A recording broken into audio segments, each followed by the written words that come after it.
What's going on, YouTube? So today I decided I would go ahead and get my seal put on my sunroof glass or moonroof glass. And I didn't really want to do this myself, but I decided I was going to tackle it just to see how difficult it would be.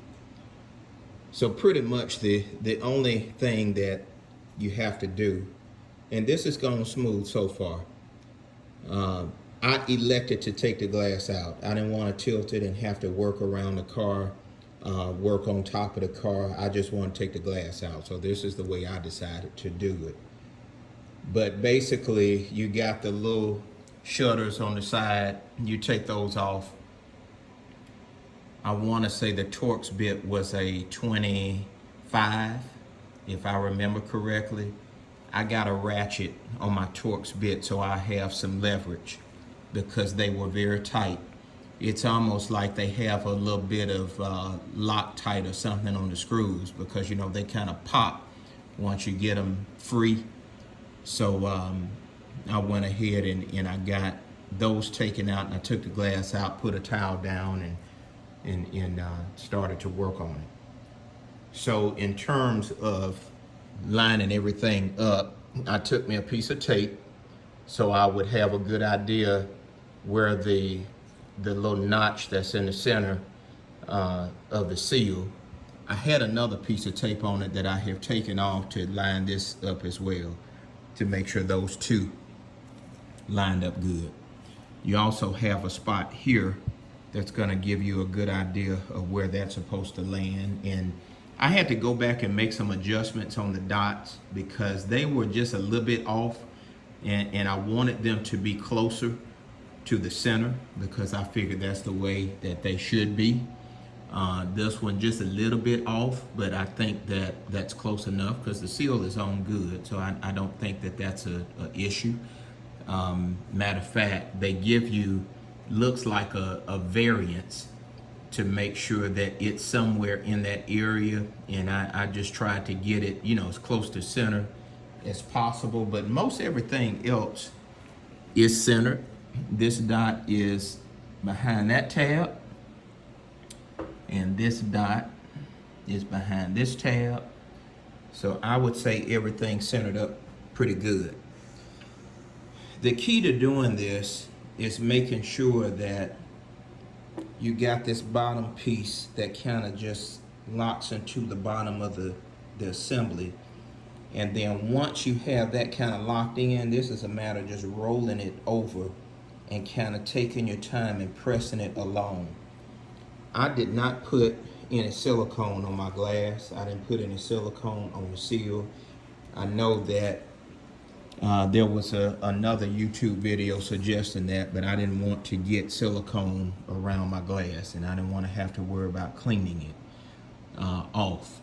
So I did not do that step, and I just made sure that I took my time, because it's easy to want to get impatient with this, and it's just one of those things where you need to be careful with the glass, make sure you don't break the glass, and you know, just taking your time with it and having some finesse when you put this stuff on.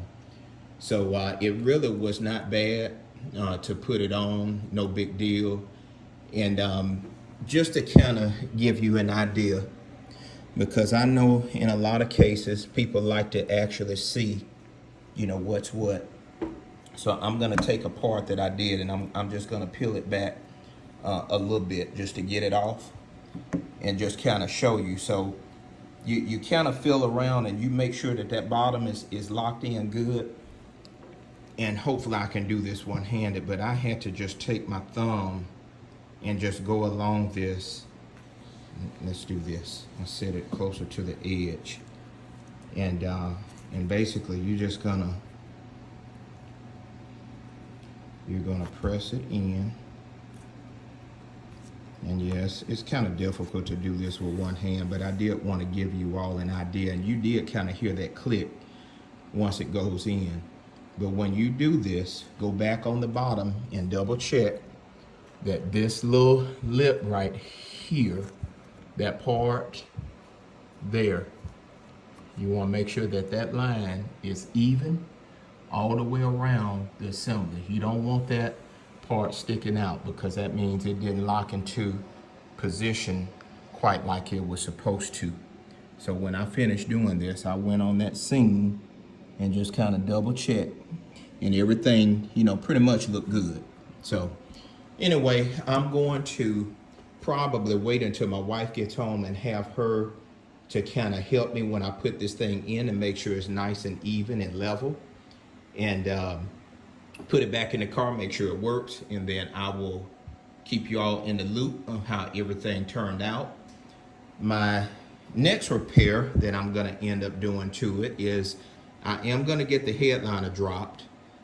There was a service bulletin that I shared on a YouTube video of mine, and it was saying how the sunroof assembly itself, where it screws into the frame of the car, those screws apparently end up getting some slack in it, and it does allow the sunroof assembly, as the car, you know, shifts and flexes, it allows for some noise because that whole assembly is moving to some extent. I drove another GS350 F-Sport that came in to be serviced not too long ago, a buddy of mine, and we put some brakes on it, and I drove it just to make sure everything was good, and I noticed that he's got a lot of noise, and it is not just this seal. I know that the seal probably has helped with wind noise, and I think the seal has helped with a lot of the noise people are having with their, you know, in the roof area. But all of the noise is not from this glass.